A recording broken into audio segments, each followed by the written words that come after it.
YouTube. How's everyone doing? Jags to Riches, James Peters, thank you so much for your time. Straight to it, guys. Game one, Eastern Conference Finals. We are off and running.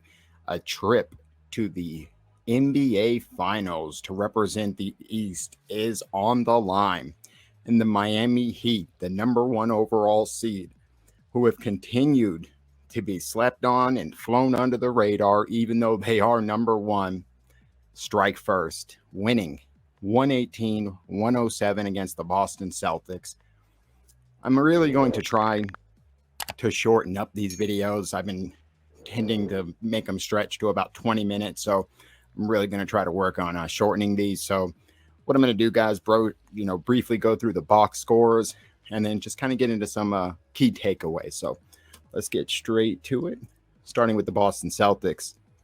Jason Tatum, 29 points, 8 rebounds, 6 assists. He had 4 steals. He was 10 for 21 from the field, 2 for 9 from the 3. Now, 7 turnovers. That is going to be key, and we will talk about that briefly in a minute. Jaylen Brown, 24 points, 10 rebounds. He was 7 for 17 from the field, 50% from the 3, 4 for 8. And Peyton Pritchard, really big off the bench with 18 points, 4 assists. And it was great seeing Rob Williams back in action, 28 minutes. That is huge, especially for a guy who in the Bucks series really didn't play that much, including Game 7. He missed multiple games. I believe 5 and 6, was eligible to play in Game 7, but didn't get on the court. So seeing him just a few days later get 28 minutes and have the impact of 18 points, 9 rebounds, 2 blocks, excellent game from Rob Williams, especially without having Al Horford there. So showing some love and respect to the opponent. Jimmy Butler was sensational. He has been this entire playoffs, averaging, I think, just shy of 30 points. I'm sure that's going to be over 30 now after this 41-point performance. I believe I've seen somewhere this is his third or fourth 40-plus point performance throughout these playoffs. It's playoff Jimmy, who is just always on another level, it seems. 41 points, 9 rebounds, 5 assists, but 4 steals, which were huge, 3 blocks. He was 12 for 19 from the field, 0 for 2 from the 3. And then I want to shout out Tyler Hero as their second guy, 18 off the bench. He was huge for them, especially in that first half, keeping them in the game.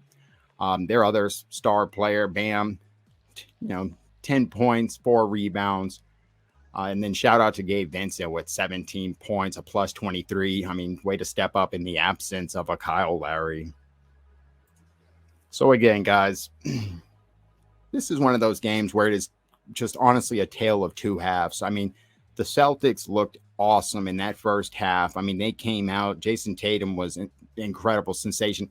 And it's one of these funny narratives I'm seeing everywhere, like Jimmy Butler destroyed Tatum. And it's just, yeah, but it's almost like they're shitting on Tatum like he had a bad game. I mean, not so much. He nearly dropped 30 points, and he was incredible. In that first half, I think he was damn near 6 for 6. You know what I mean? It was looking really, really good. I mean, going into half, they had a 62 to 54 point lead.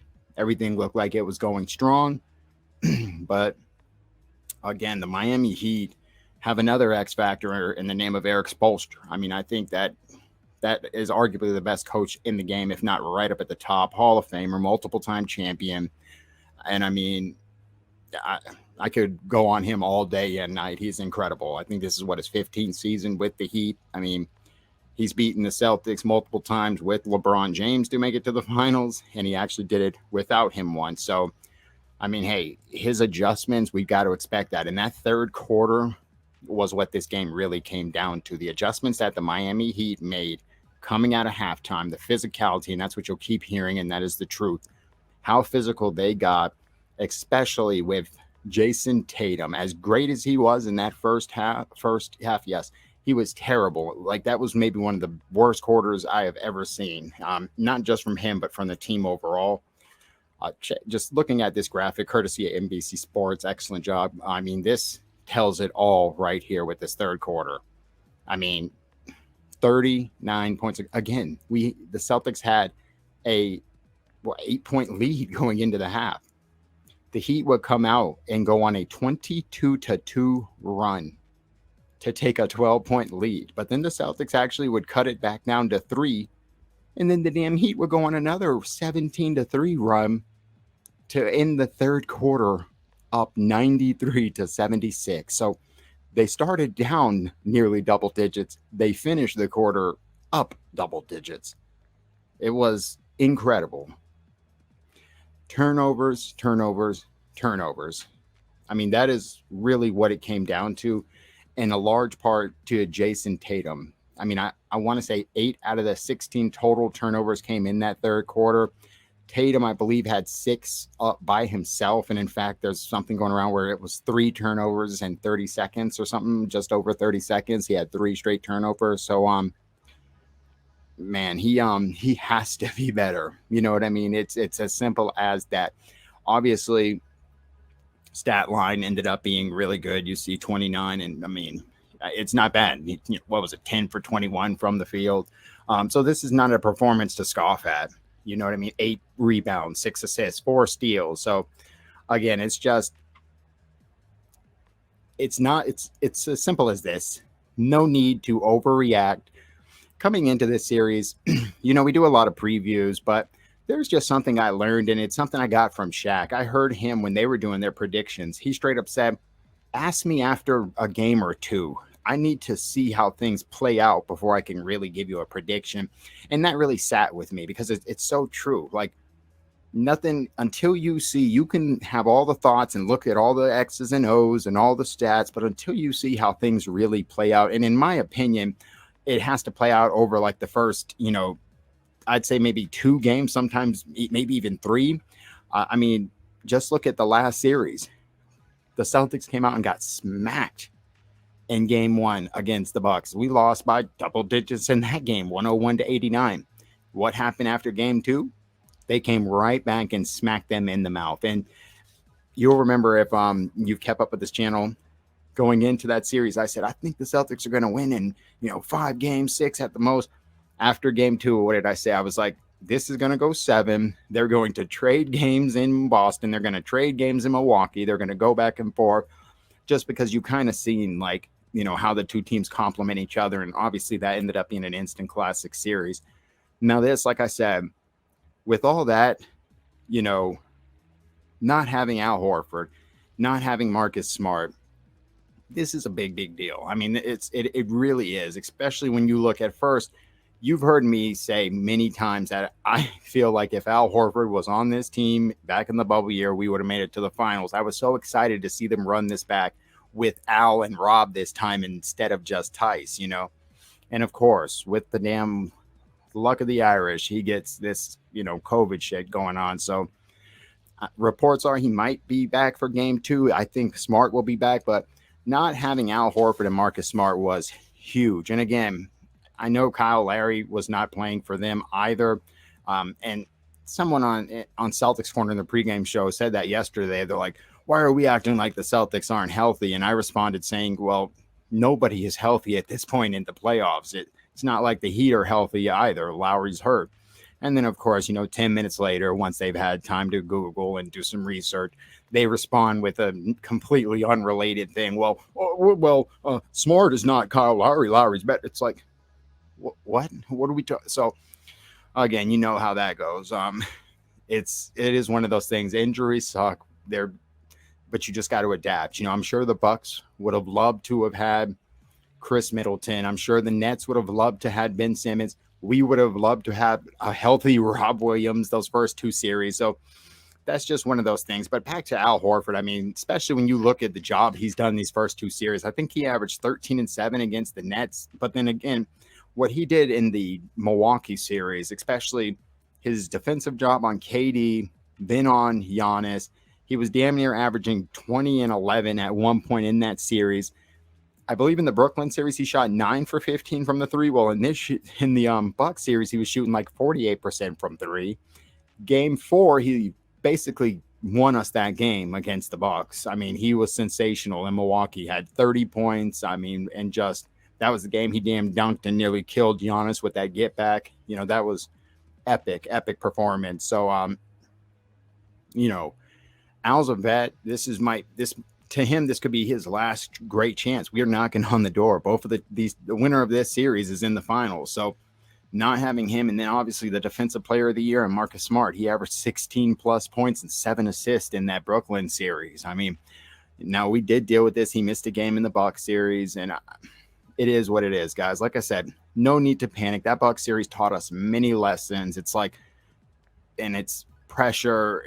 That's nothing, and it is a long ass 7 games. Can be so much drama can happen over that. Like, I can tell you both fan bases had to start taking blood pressure medicine at the end of that series. Because don't forget, there was a point where the Celtics were down 3-2 going into Milwaukee. Like, that's a pressure ass situation right there. And Jason Tatum, had a 40 plus point performance. So again, people are saying Jason Tatum, oh my God, but let's not forget, guys, he had a 10-point performance. This kind of reminds me of that game 3 loss against the Bucks, where it was like, Tatum only has 10 points, and we damn near get the tip in still. I mean, and there's an incredible performance on the other side, but it's still one of those things where you're still in the game. And this is the one where 118 or to 107, so nothing crazy. They didn't get like blown off the floor, excuse me. They looked really good in the first half. It could some fatigue, be involved. Miami had multiple extra days of rest, so that could have played a factor in it. But again, guys, no need to panic here. Jimmy Butler, give him some flowers. He was absolutely incredible. I mean, they've got to make some adjustments on him. They've got to let him shoot. He made a couple shots, and then they panicked, and then he just started doing what he does best, drawing fouls, attacking the rim. Just let his ass shoot. I mean, it is what it is.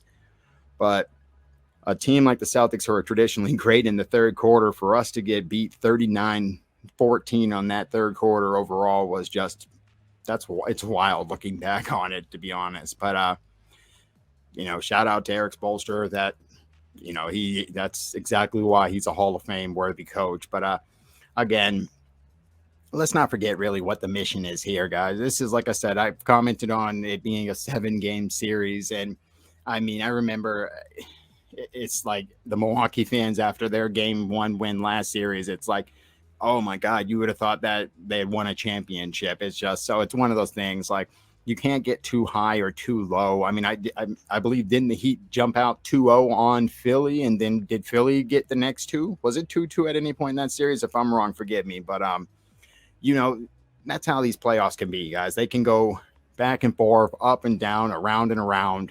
And I have a feeling this is going to be one of those. It's going to be a back and forth fight. Hopefully we don't get into one of those 7-game series. And the only reason I say that is because this is the first time that the Boston Celtics don't open up with home court advantage. We are now playing the number 1 seed. So for us, we really just need to get one of these games on the road. That is all this is. Go back to Boston 1-1. This is the first time game 3 and 4 are actually in TD, opposed to us going on the road. So if we actually go back to TD 1-1, hey, then guess what? All we have to do at that point, get those 2 games in TD. The advantage is back on our side. Probably won't go like that. We'll probably end up winning game 2. They'll probably end up 1-1 in Boston, and then we'll be off to this another stressful ass, conference finals. So I just pray that there's no health concerns. I want both teams to be healthy. I honestly do. I would love for y'all to get Lowry back and for us to get back Smart and Horford.